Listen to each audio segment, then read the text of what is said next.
আজকে বানিয়েছিলাম ডিমের ভুর্জি, তাই প্রথমে কড়াইয়ে সর্ষের তেল দিয়ে পেঁয়াজ কুচি আর একটা লঙ্কা কুচি দিয়ে ভালো করে ভেজে নেব।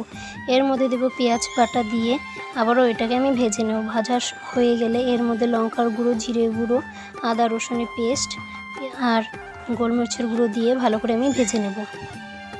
ভাজা হয়ে গেলে এর মধ্যে নুন আর হলুদ দিয়ে এটাকেও আমি ভেজে নেব। এরপর দিয়ে দেব পেঁয়াজ কুচি আর ক্যাপসিকাম কুচি দিয়ে মশলাটাকে আমি পেঁয়াজটার সাথে ভালো করে ভেজে নেব। ভাজা হয়ে গেলে গ্রেট করে রাখা ডিমটাকে আমি দিয়ে ডিমটাকেও আমি ভেজে নেব। ভাজা হয়ে গেলে এর মধ্যে দেব আমি অল্প পরিমাণে জল দিয়ে ডিমটাকে আমি কষিয়ে নেব। ভালো করে কষানো হয়ে গেলে আরও একটু জল দিয়ে ডিমটা যখন ফুটে আসলে নামিয়ে নিলেই রেডি ডিমের ভুর্জি। ভিডিওটি ভালো লাগলে লাইক, কমেন্ট, শেয়ার আর সাবস্ক্রাইব করবেন।